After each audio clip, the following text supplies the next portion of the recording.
Hello students, कैसे आप सब। मैं राहुल कुमार, स्वागत है आप सबका ऑनलाइन बुद्धा क्लासेस पर, जहां सपने बनते हैं हकीकत।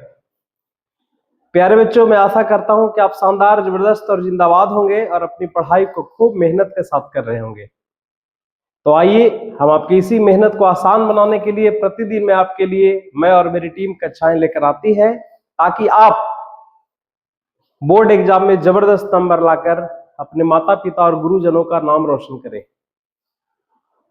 प्यारे बच्चों, आज के डेट में जैसा कि हम लोग देख रहे हैं, यहाँ पे जो भी आप पढ़ाया जा रहा है वो पूरा का पूरा टेंथ और इंटर बेसिस है। तो कहीं ना कहीं आप यहाँ पे मेहनत खूब लगन के साथ करिए, क्योंकि बिना मेहनत के तो कुछ हो नहीं सकता है ना। तो टारगेट लेकर के चलिए, क्योंकि जब तक एक इंसान लक्ष्य नहीं बनाएगा तो बिना लक्ष्य के कुछ हासिल नहीं किया जा सकता। प्यारे बच्चों, तो सबसे पहला एक मोटो होता है कि आप उस लक्ष्य को बनाइए कि आप करना क्या चाहते हैं, कहाँ पे जाना चाहते हैं, है ना। जैसे मान लीजिए अभी आप मैट्रिक बोर्ड की तैयारी कर रहे हैं, बिहार बोर्ड मैट्रिक का एग्जाम की तैयारी कर रहे हैं, तो आपका एक लक्ष्य होना चाहिए कि आपका भी कितना नंबर बोर्ड में आना चाहिए, है ना। तो एक लक्ष्य जब तक नहीं बनाएंगे तब तक कुछ हो नहीं सकता है। आइए आज के क्लास को शुरू करते हैं। जैसा कि आप देख रहे होंगे, आज हम लोग क्लास 10th की संस्कृत पुस्तक प्यूषम का चैप्टर नंबर 3, जिसका नाम है अलस कथा। इसके पहले वाले लेक्चर में, यदि आप इस लेक्चर में इंटर किए तो सबसे पहले इसके पहले वाले लेक्चर को देखिए, क्योंकि उसमें अलस कथा का संपूर्ण पाठ हम लोग इसको देखे थे, हिंदी का अर्थ इसको देखे थे। आज हम लोग इसी चैप्टर के सब्जेक्टिव और ऑब्जेक्टिव क्वेश्चन को देखने वाले हैं, क्योंकि प्यारे बच्चों हर एक चैप्टर इस बुक में टोटल 14 चैप्टर है। टोटल कितने चैप्टर प्यारे बच्चों? टोटल 14 चैप्टर है ना। 14 चैप्टर है और हर चैप्टर से आपका 4 नंबर का क्वेश्चन आने वाला है। ठीक है, तो आप बारीकी से इसको समझिए। ऑब्जेक्टिव और सब्जेक्टिव 2 नंबर आपका ऑब्जेक्टिव का है और 2 नंबर आपका सब्जेक्टिव का है। ये एकदम डन है कि हर चैप्टर से ये आने वाला है। तो इस चैप्टर को अच्छे से समझेंगे, है ना। इस चैप्टर का ऑब्जेक्टिव को अच्छे से समझिए, उसके बाद आप एनालाइजेशन करिए कि आपको कितना, आप जो पढ़े हैं इसके पहले वाले लेक्चर, उससे आपको कितना यहाँ पे आंसर सही कर पा रहे हैं। आइए तो इस वीडियो को शुरू करते हैं। लेकिन यदि आप इस चैनल पे नए हैं तो शेयर, लाइक और सब्सक्राइब जरूर करें, क्योंकि आपके एक शेयर करने से किसी न किसी इंसान का, किसी न किसी बच्चे का भला हो सकता है। चलिए, तो समय को बिल्कुल भी देरी ना करते हुए आइए हम लोग आज के इस लेक्चर के पहले ऑब्जेक्टिव, सबसे पहले हम लोग इसके ऑब्जेक्टिव क्वेश्चन को देखने वाले हैं। तो पहला जो ऑब्जेक्टिव क्वेश्चन आ गया, आप देख सकते हैं, है ना। अलस कथा तीसरा पार्ट है, जो पुरुष परीक्षा नामक एक ग्रंथ से लिया गया है। ठीक है, आइए तो सबसे पहला क्वेश्चन क्या ध्यान देंगे। सबसे पहला क्वेश्चन है कि अलस साला में आग क्यों लगाई गई थी। ध्यान दीजिएगा प्यारे बच्चों, अलस साला में आग क्यों लगाई गई थी, है ना। यदि आप चैप्टर को पढ़े होंगे तो बिल्कुल आपको पता होगा, है ना। आइए इसका ऑप्शन क्या, सबसे पहला ऑप्शन है आलसियों को भगाने के लिए, दूसरा ऑप्शन है आलसियों की परीक्षा करने के लिए, या असली आलसियों को चिन्हित करने के लिए, या फिर अलस साला की संपत्ति को हड़पने के लिए, या फिर इनमें से कोई नहीं। प्यारे बच्चों, यदि आप पढ़े होंगे तो बिल्कुल आपको ये बखूबी पता चला होगा, है ना। इसका राइट आंसर प्यारे बच्चों बी होगा। क्या होगा? बी इसका राइट आंसर होगा। क्यों? क्योंकि आलसियों की परीक्षा लेने के लिए अलस साला में क्या की गई थी? आग लगाई गई थी। और आग किन्होंने लगाया था? अलस साला के कर्मियों ने, जिनको नियोगी पुरुष कहा गया था। कैसा पुरुष कहा गया था? नियोगी पुरुष। और अलस साला में आग क्यों लगाया गया था? आलसियों की परीक्षा लेने के लिए, क्योंकि बहुत सारे लोग थे, बहुत सारे धूर्त लोग थे, बनावटी लोग भी आकर के भोजन ग्रहण कर रहे थे, इसीलिए इनकी परीक्षा लेने के लिए, है ना। अलसशाला का जो खर्च था, है ना, खर्च का जो बोझ था वो बढ़ गया था, इसीलिए इसकी परीक्षा लेने के लिए नियोगी पुरुषों के द्वारा अलसशाला में क्या की गई थी? आग लगाई गई थी। आइए इसके नेक्स्ट क्वेश्चन के ऊपर आते हैं। अगला जो क्वेश्चन है वो कहता है कि अलसशाला में आग लगने पर कितने लोग नहीं भागे। ध्यान दीजिएगा, अलसशाला में जब आग लगाया गया था तो कितने लोग नहीं भागे थे। पहला ऑप्शन 3 है, दूसरा ऑप्शन 5 है, तीसरा ऑप्शन 4 है, ऑप्शन डी 6 है। कौन सा राइट आंसर होगा प्यारे बच्चों? आपको याद होगा क्योंकि ये बहुत ही आसान था, मैंने बताया था, है ना। कितने लोग? सी 4 लोग नहीं भागे थे, है ना। 4 ऐसे लोग जो थे, आलसी जो थे, वो नहीं भागे थे। इसको छोड़ करके जितना भी लोग थे वो सब लोग अपना जान बचा करके क्या हो गए थे? भाग गए थे। चलिए आइए नेक्स्ट क्वेश्चन के ऊपर आते हैं। नेक्स्ट क्वेश्चन है, संसार में बच्चों का रक्षक कौन होता है?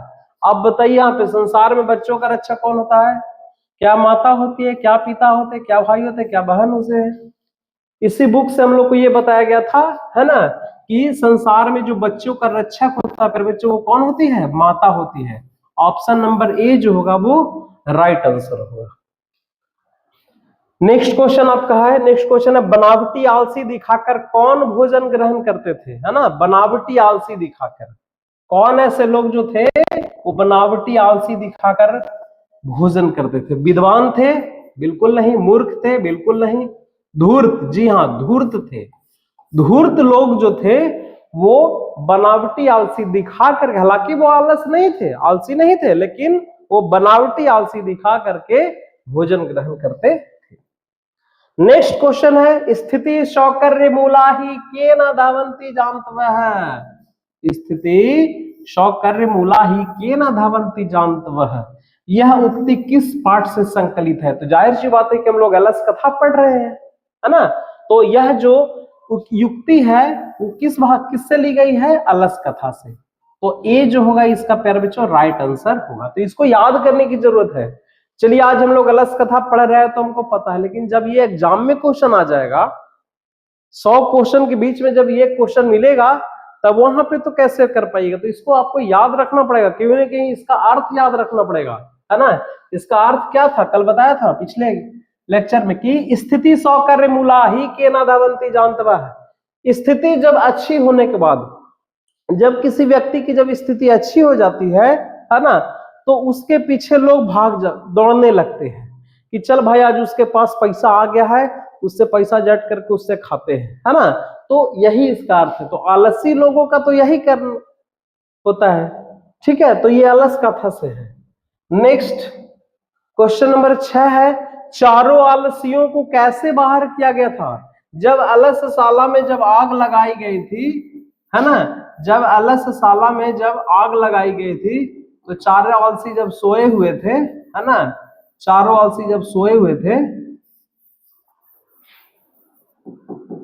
चारों आलसी जब सोए हुए थे तो उनको कैसे बाहर किया गया था? पैर पकड़कर बाहर किया गया था, हाथ पकड़कर बाहर किया गया था, केस पकड़कर बाहर किया, या बाह पकड़कर बाहर किया गया था? फिर बच्चों इसका राइट आंसर सी होगा। क्या होगा? सी होगा।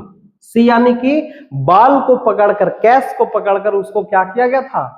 अलसशाला से बाहर किया गया था, ठीक है। आइए हम लोग नेक्स्ट क्वेश्चन के ऊपर आते हैं। क्वेश्चन नंबर 7 है, नीतिकार आलस्य को क्या मानते हैं? ये बताया गया था। नीतिकार आलस्य को गुण मानते हैं? जी नहीं। शत्रु मानते हैं? जी हाँ, शत्रु मानते हैं। मित्र भी नहीं मानते, धर्म नहीं। ये बी जो है आपका राइट आंसर हो जाएगा। नीतिकार लोग आलस्य को अपना क्या मानते हैं? शत्रु मानते हैं, दुश्मन मानते हैं, ठीक है।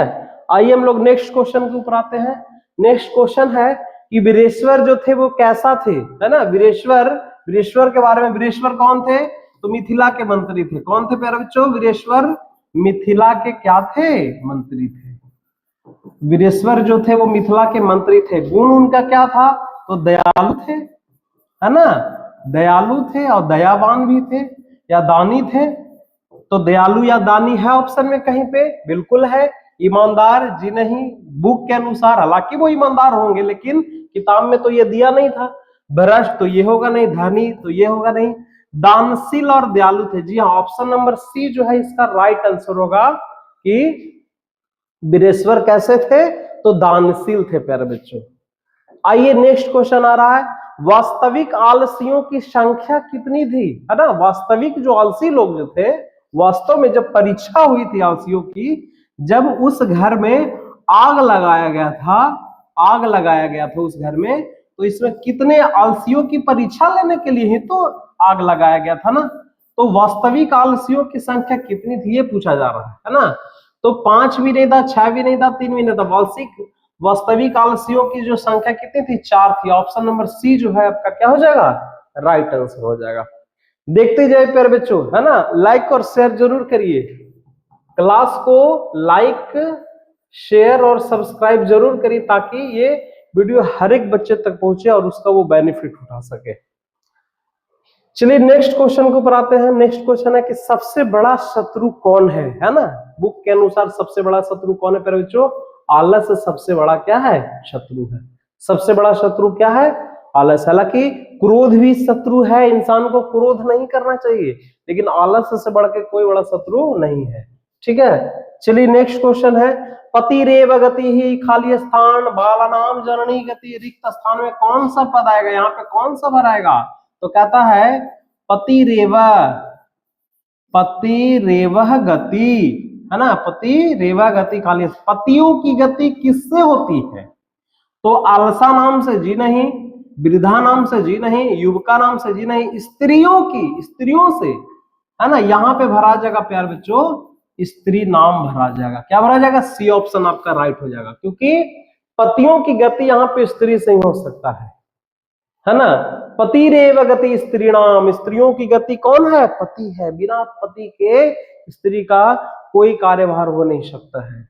आइए नेक्स्ट क्वेश्चन को ऊपर आता है, कहता कोअपि तथा धार्मिको नास्ति कटैव स्मरणमाना प्रादुर्नोति है। किसने कहा था?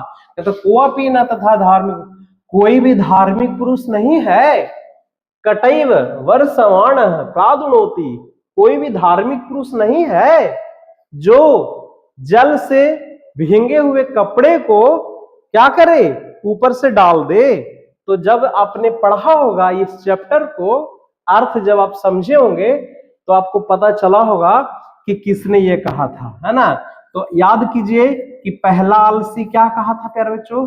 पहला आलसी बोला था कि अहो अहो कैसा शोरगुल है, कैसा हल्ला है ना। याद करिए, यही था पहला आलसी क्या था। दूसरा आलसी क्या बोला था?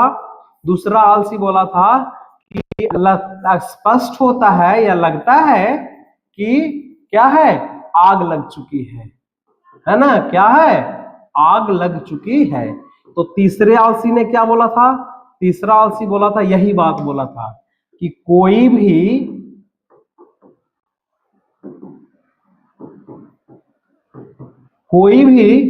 धार्मिक पुरुष नहीं है, धार्मिक पुरुष नहीं है जो क्या कर सके?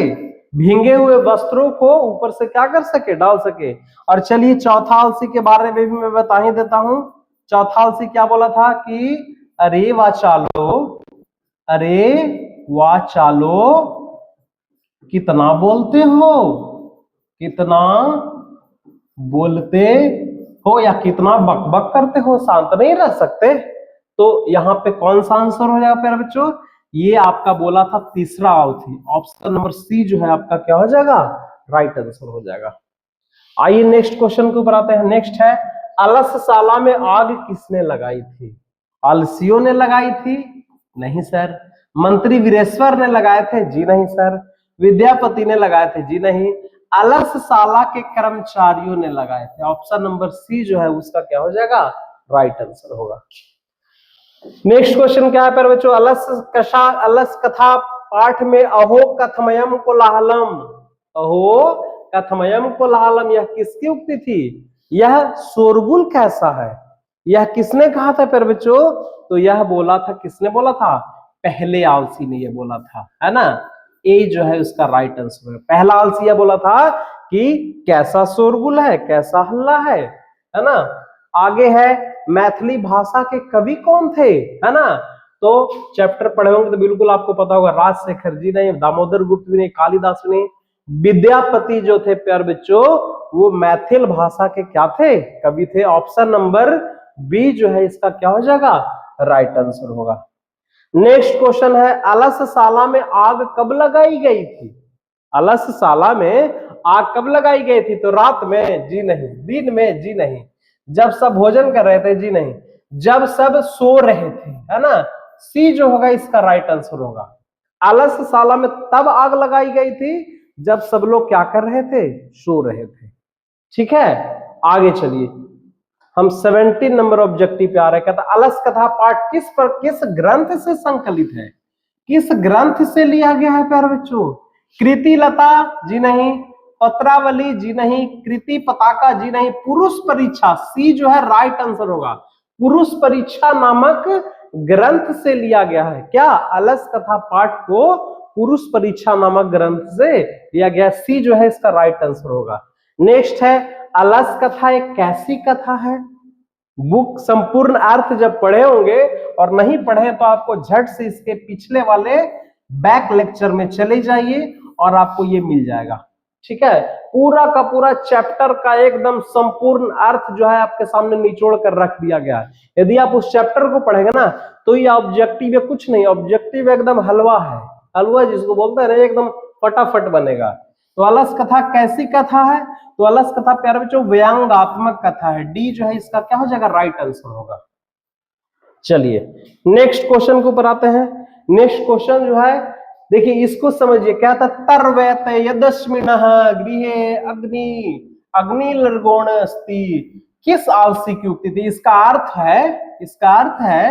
क्या हो गया कि लगता है अलसशाला में या घर में आग लगी हुई है। तो ये तो हम आपको बताया, ये कौन आलसी बोला था? दूसरे आलसी ने यह बोला था कि लगता है कि अलसशाला में क्या लग चुकी है? आग लग चुकी है। आइए नेक्स्ट क्वेश्चन के ऊपर आते हैं, है ना। नेक्स्ट क्वेश्चन है, मिथिला में वीरेश्वर कौन थे? मिथिला में वीरेश्वर जो थे वो क्या थे? कौन थे? तो मिथिला के राजा थे जी नहीं, सिपाही थे बिल्कुल नहीं, दरबारी थे बिल्कुल नहीं, मिथिला के ये क्या थे? मंत्री थे। मिथिला के क्या थे प्यारे बच्चों?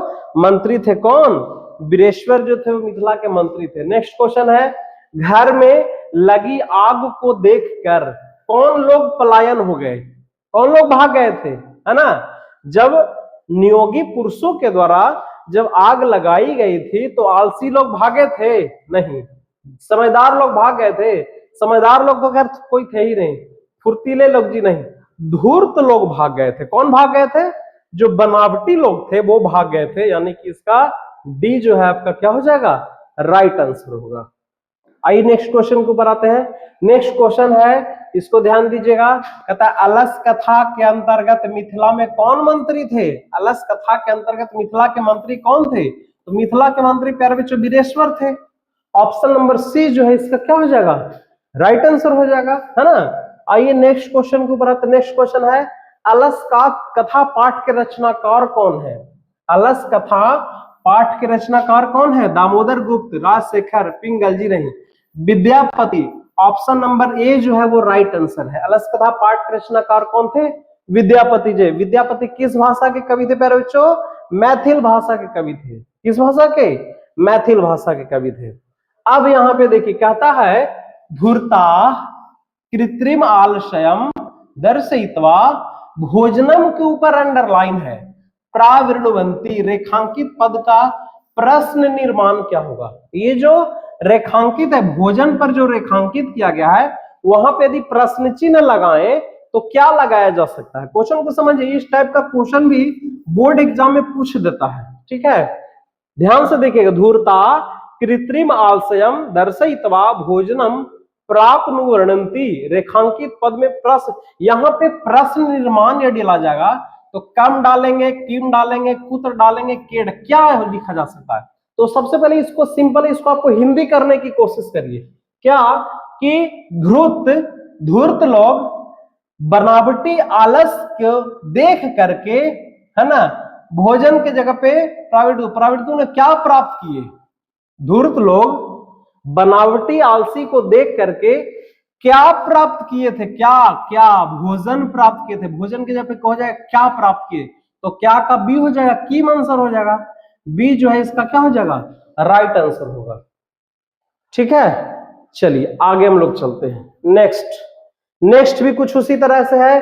नियोगी पुरुषाः अलसशालायां वह्नि दापयित्वा निरूपयमाशुः, रेखांकित पद में प्रश्न निर्माण विकल्प से चुनकर लिखे। नियोगी पुरुषों ने कहा, यहां पे देखिए हिंदी अलसशाला, इसको हिंदी कर दीजिए। नियोगी पुरुष अलसशाला में आग लगाकर, है ना, उसको क्या कहते हैं? आलसियों की परीक्षा लिए थे। तो अलसशाला मैंने कहा तो कुत्र होगा, तो सी जो है इसका क्या हो जाएगा? राइट आंसर हो जाएगा। रेखांकित पद के आधार पर आपको आंसर बताना है। एक क्वेश्चन और है, अएवा चालाह कतिवचनानि वक्तु शक्नथु किम आलसी की उक्ति है। अरे वाह चालो, कितना बोलते हो, किस आलसी की उक्ति है प्यारे बच्चों? डी, चतुर्थ आलसी। ये तो अभी बताए। चौथे आलसी ने कहा था, जब तीनों आलसी जब वार्तालाप कर रहे थे तो तीनों आलसी की बातों को सुन करके वो क्या बोलता है, चौथा आलसी कहता कि अरे यार कितना बक बक करते हो यार, चुप नहीं रह सकते। तो यह चौथे आलसी का कथन था। नेक्स्ट है क्वेश्चन नंबर 27 है, कहता वीरेश्वर कहाँ का मंत्री था, है ना। नेक्स्ट क्या है, वीरेश्वर जो है वो कहाँ का मंत्री था? वीरेश्वर कहाँ का मंत्री था प्यारे बच्चों बताइए? मगध का जी नहीं, कान्यकुब्ज का जी नहीं, अवंती का जी नहीं, मिथिला का था। कहाँ का था? वीरेश्वर कहाँ के मंत्री थे प्यारे बच्चों? मिथिला के मंत्री थे। ऑप्शन नंबर डी जो है इसका क्या हो जाएगा? राइट आंसर हो जाएगा। आइए नेक्स्ट क्वेश्चन को बढ़ाते हैं। नेक्स्ट है बालानाम गति। बालानाम गति, रिक्त स्थानों की पूर्ति उचित विकल्पों से करे। बालानाम गति, बच्चों की गति कौन है ना? तो जननी। जननी का मतलब होगा माता। माता जो है वो बच्चों की रक्षक होती है, इसलिए बी जो है इसका क्या हो जाएगा? राइट आंसर हो जाएगा। नेक्स्ट क्वेश्चन क्या है, अलसशाला में कितने लोग सोए हुए थे? अलसशाला में कितने लोग सोए हुए थे प्यारे बच्चों? सब तो भाग गए थे, 4 लोग ना सोए हुए थे। तो ए जो है इसका क्या हो जाएगा? राइट आंसर हो जाएगा। ठीक है, नेक्स्ट क्वेश्चन है ना। नेक्स्ट क्वेश्चन है कि वीरेश्वर कारुणिकः मंत्री आसित प्रश्न निर्माण के लिए रेखांकित पद के स्थान पर कौन सा पद होगा? लेकिन यहाँ पर रेखांकित पद दिख ही नहीं रहा है कि कौन सा, तो आप खुद से रेखांकित कर सकते हैं। यहाँ पे रेखांकित यदि कर देंगे तो इसका हिंदी होगा कौन दयालु मंत्री था। तो कौन, कौन का क्या हो जाएगा? क्या है, यानी कि ए जो है वो क्या हो जाएगा? राइट आंसर हो जाएगा। और यदि कारुणिकी के पास यदि हम अंडरलाइन करेंगे तो हो सकता है वीरेश्वर कैसे मंत्री थे, तो कैसे का क्या होता है यहाँ पे? कैसे हो सकता है, फिर उसके अनुसार आपका सी हो जाएगा, है ना। लेकिन आप ए के साथ चलिए, अंडरलाइन वीरेश्वर को करिए, यही आपका क्या हो जाएगा? राइट हो जाएगा। नेक्स्ट चलिए, अब हम लोग आते हैं लघुतरीय प्रश्न के ऊपर, है ना। ऑब्जेक्टिव इसमें और भी ऑब्जेक्टिव है, बुक को यदि पढ़े होंगे तो बिल्कुल आपको अच्छे से समझ में आया होगा, है ना। इसलिए मैं बता रहा था कि बुक जब मैं पढ़ाता हूं तो लाइन बाय लाइन उसको ध्यान दीजिए, क्योंकि 4 नंबर यदि लाना है यहां से हर एक चैप्टर, संस्कृत की ट्यूशन जो चैप्टर है, हर एक चैप्टर आपको 4 नंबर देने वाला है। 2 नंबर आपको ऑब्जेक्टिव से और 2 नंबर सब्जेक्टिव से। किसी किसी चैप्टर में तो 4 से प्लस नंबर भी आ सकते हैं। चलिए आते हैं हम लोग लघुतरीय प्रश्न के ऊपर, है ना। लघुतरीय प्रश्न में सबसे पहला प्रश्न क्या, ध्यान दीजिएगा, कहता है अलस कथा पाठ से हमें क्या शिक्षा मिलती है? अलस कथा पाठ पढ़े तो क्या शिक्षा मिलती है? तो सबसे पहला कि हम लोग को तो आलसी तो करना नहीं चाहिए, है कि नहीं। आलस का कहीं पे कोई महत्व नहीं है, कहीं पे कोई गुण नहीं गाया जाता है ना। चलिए आइए क्या कहता है, कहता है अलसशाला पाठ से हमें यह शिक्षा मिलती है कि आलसियों का भरण पोषण करुणाशील अर्थात दयावानों के बिना संभव नहीं है। यदि पृथ्वी पर कोई दयावान है, यदि पृथ्वी पर कोई करुणिक है, करुणामय है, या फिर यदि कोई पृथ्वी पर दानी व्यक्ति है, तभी जाके आलसियों का भरण पोषण होगा। अन्यथा वही यहाँ पे कह रहा है कि आलसियों का भरण पोषण करुणाशील अथवा दयावानों के बिना संभव नहीं है, क्योंकि आलसी जो है काम तो करते नहीं है। मैं बताया ना कि कितना भी ज्यादा भूख लगल रह जाएगा, लेकिन फिर भी वो काम करना पसंद नहीं करते हैं। पेट की आग को बुझाने के लिए कभी वो काम करना पसंद नहीं करेंगे। आलसी काम नहीं करते, ऐसी स्थिति में वे किसी के सहारे ही जीवित रहते हैं। बस यही सोचता है कि हमारे लिए कोई सहारा आ जाए, हमारा काम बन जाएगा। अतः आलस एक महान शत्रु है।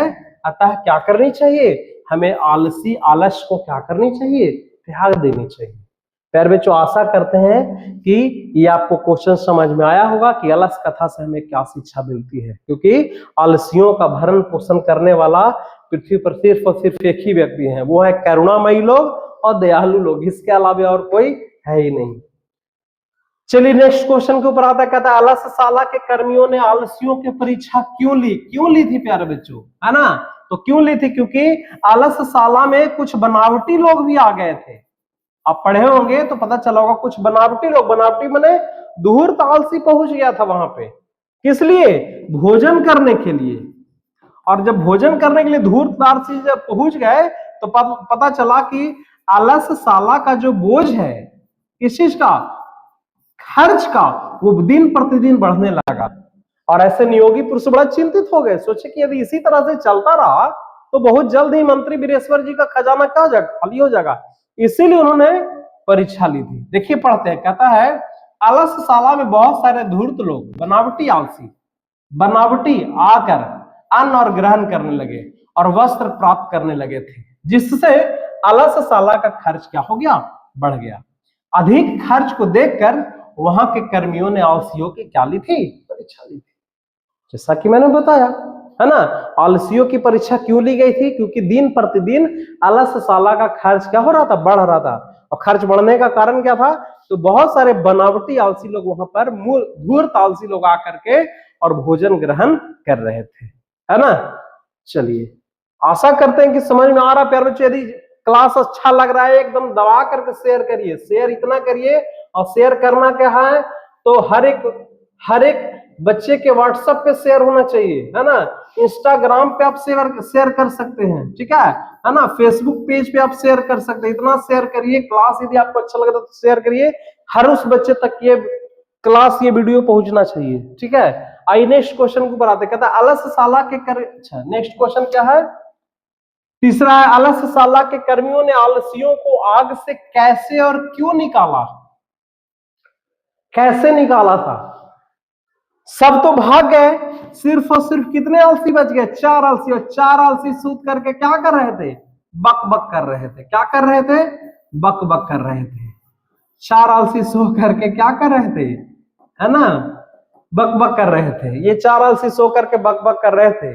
और कैसे? देखिए आइए पढ़ते। कहता है जब आलसशाला में आग लगाया गया तो लगे आग को देखकर कृत्रिम आलसी तो भाग गए, बनावटी आलसी जो तो सब भाग गए, लेकिन 4 आलसी जो थे वहीं सोए रह गए। शोरगुल के बाद भी चारों आलसी सोए अवस्था में ही क्या कर रहे थे? बातचीत कर रहे थे। कोई कहता है कि अरे वाह चलो, है ना। कोई कहता है कि लगता है आग लग गया है। कोई कहता है कि भींगे हुए कपड़े से हमारे शरीर को कोई ढक दो। मतलब इस तरह से बातचीत करते हुए अवस्था में वहां के कर्मियों ने सोचा कि अगर यदि इन्हें नहीं निकाला जाएगा, इसी तरह इतने आलसी हैं कि यदि ये खुद तो भागेंगे नहीं, जब तक इनको नहीं निकाला जाएगा तो पक्का है कि ये चारों का अंतिम संस्कार यही हो जाएगा, है ना। चारों लोग जल करके मर जाएंगे, तो ये जल जाएंगे। इसीलिए आलसशाला के कर्मियों ने क्या किया? 4 आलसियों को, उनके केस को पकड़ करके उन्हें क्या कर दिया? बाहर निकाल दिया। समझ में आया, है ना। तो आइए नेक्स्ट क्वेश्चन के ऊपर आते हैं। नेक्स्ट क्वेश्चन जो है, कहता आलसशाला में आग लगने पर क्या हुआ? आलसशाला में आग लगने पर सभी कृत्रिम आलसी भाग गए, लेकिन 4 आलसी सोए हुए रह गए और आपस में बात कर रहे थे। फैली आग को देखकर नियोगी पुरुषों को दया आ गई और उन लोगों ने सोचा कि अगर इन्हें नहीं निकाला जाएगा तो पक्का ये जल जाएंगे। तब उन लोगों ने चारों आलसियों को बाल पकड़कर खींचते हुए क्या कर दिया? बाहर निकाल दिया, है ना। तो लगभग ये दोनों क्वेश्चन सेम ही था, ठीक है। क्वेश्चन नंबर 5वें के ऊपर आते हैं। कहता विद्यापति कौन थे प्यारे बच्चों, और उन्होंने किस ग्रंथ की रचना की है? पठित पाठ के आधार पर लिखे। तो सबसे पहले विद्यापति कौन थे, है ना। आइए इसको हम पहले बताते हैं। विद्यापति कौन थे प्यारे बच्चों? मैथिल भाषा के कवि थे। किस भाषा के कवि थे? मैथिल भाषा के सुप्रसिद्ध कवि थे, है ना। और उन्होंने किस ग्रंथ की रचना की थी? पुरुष परीक्षा नामक ग्रंथ की रचना की थी। पुरुष परीक्षा नामक ग्रंथ की रचना की थी। और यह ग्रंथ किस भाषा में है? तो सरल संस्कृत भाषा में। किस भाषा में है? सरल संस्कृत भाषा में है, ठीक है। और इस पुस्तक, इस ग्रंथ के माध्यम से क्या हमें पता लगता है? तो मानव के गुणों का, है ना, मानव के गुणों का वर्णन किया गया है। मानव के गुणों के महत्व का वर्णन किया गया है। और दोषों के, मानव के पास यदि गुण है तो दोष भी होता है, ठीक है। तो दोषों के निराकरण का, है ना, दोषों के निराकरण का भी उपाय इसमें बताया गया है। ठीक है, आइए इसको पढ़ते हैं। कहता विद्यापति एक महान मैथिल कवि एवं लेखक थे। इन्होंने एक ग्रंथ की रचना की थी, पुरुष परीक्षा नामक ग्रंथ की रचना की थी। संस्कृत भाषा में लिखित पुरुष परीक्षा जो ग्रंथ है वो कथा के रूप में है और मानव के अनेक मानवीय गुणों के महत्व का यहाँ पे क्या है, वर्णन है तथा दोषों के निराकरण के लिए क्या की गई है, शिक्षा दी गई है। विद्यापति लोकप्रिय मैथिली कवि थे और ये संस्कृत ग्रंथों के रचयिता भी थे, है ना। इनकी ख्याति मैथिली विषय के साथ साथ संस्कृत विषयों में भी थी। मेन इन सारी चीजों को इसमें जरूर लिखना है प्यारे बच्चों। यदि इन सारी चीजों को लिखते हैं तो आपका बिल्कुल ये सही होने वाला है।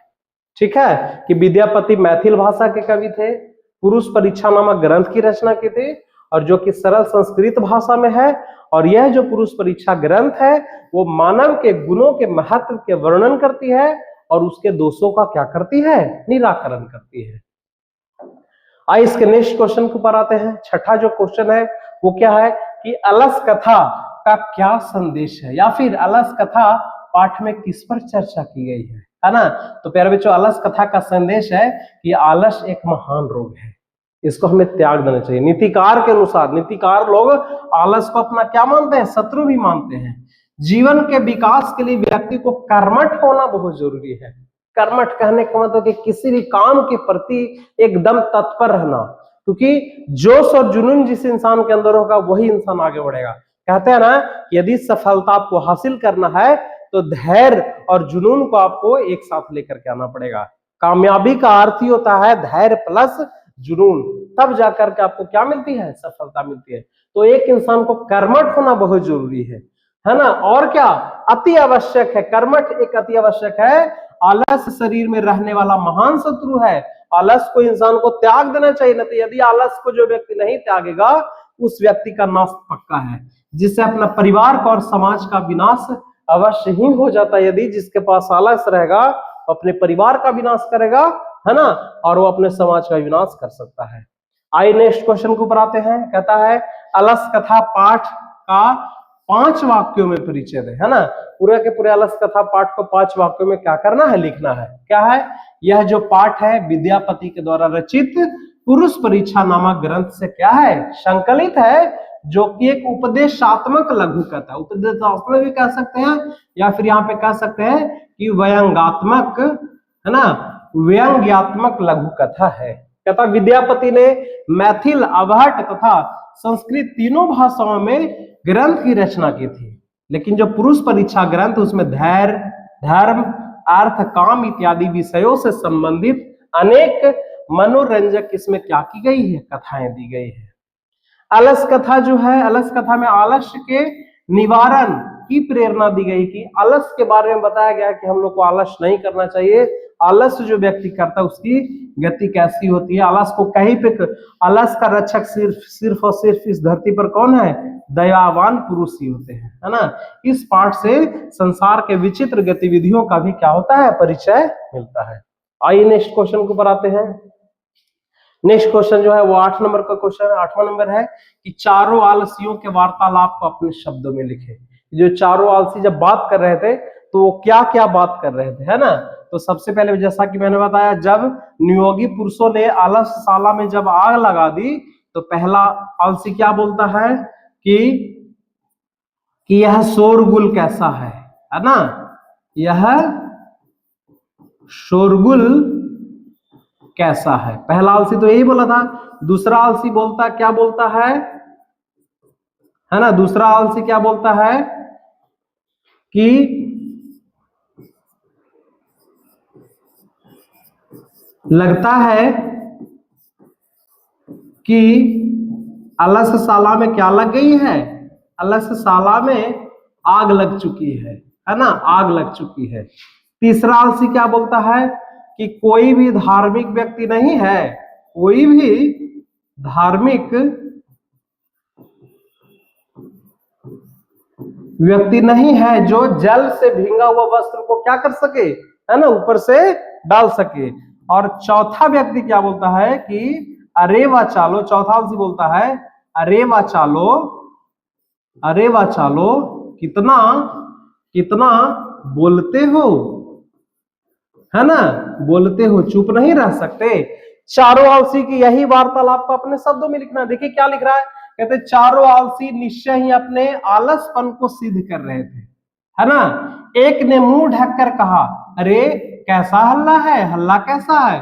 तो दूसरे ने क्या कहा, दूसरे ने क्या कहा, दूसरे ने कहा लगता है कि इस घर में क्या हो चुकी है, आग लग चुकी है। तब तीसरा व्यक्ति, तीसरा आलसी क्या कहता है कि कोई धार्मिक व्यक्ति नहीं है जो पानी से भीगे वस्त्रों से क्या कर सके, ढक सके। तब जाके चौथा आलसी ने क्या बोला, चौथा आलसी ने बोला कि अरे वाह चालो, कितनी बातें करते हो, चुप नहीं रह सकते, या चुप क्यों नहीं रहते हो, है ना। यही चारों आलसी के द्वारा ये वार्तालाप आपका हो रहा था। ये सब VVI क्वेश्चन है बच्चों, ये सब बोर्ड एग्जाम में आया हुआ क्वेश्चन, आप ध्यान से देखिए, है ना। यदि आप चैप्टर को, अर्थ को यदि ढंग से पढ़े होंगे तो ये क्वेश्चन बिल्कुल भी आपके लिए आसान हो सकता है। नेक्स्ट क्वेश्चन, क्वेश्चन नंबर 9, है ना। 9 नंबर क्या है क्वेश्चन, देखिए, मतलब विद्यापति कौन थे, उन्होंने किस ग्रंथ की रचना की, और अलस कथा में इनकी कहानी को 6 वाक्यों में क्या करना है, लिखना है। ठीक है, तो सबसे पहले क्या लिखना कि विद्यापति के द्वारा, विद्यापति एक महान मैथिल कवि एवं क्या थे, लेखक थे। उन्होंने किस ग्रंथ की रचना की, तो उन्होंने पुरुष परीक्षा नामक ग्रंथ की क्या की थी, रचना की थी। और यह जो पुरुष परीक्षा ग्रंथ है वो किस भाषा में लिखी गई है, सरल संस्कृत भाषा में लिखी गई है। और जो क्या करती है, मानव के गुणों के महत्व का इसमें क्या है, वर्णन है, और दोषों के निराकरण का क्या की गई है, शिक्षा दी गई है। विद्यापति, और इसमें भी लिख सकते कि अलस कथा पाठ में अलस आलसियों की कहानी, 4 आलसियों की कहानी है ना। विद्यापति एक लोकप्रिय मैथिली कवि थे, और ये संस्कृत और भी अनेक संस्कृत ग्रंथों की क्या की इन्होंने रचना की है। उनकी ख्याति संस्कृत विषयों में ही अत्यधिक थी। ठीक है, तो इस तरह से 5 से 6 लाइन आप इसके ऊपर लिख सकते हैं।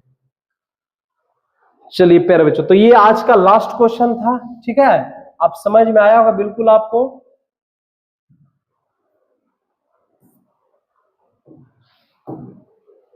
तो अलस कथा पाठ का ये सब्जेक्टिव और ऑब्जेक्टिव क्वेश्चन आपके पास थे, इसको अच्छे से इस वीडियो को देखिए, कॉपी कलम ले करके बैठ जाइए, एक एक क्वेश्चन को इसको रीड करके, इसको क्वेश्चन को, एक एक क्वेश्चन को आप लिखिए, इसका उत्तर लिखिए, है ना।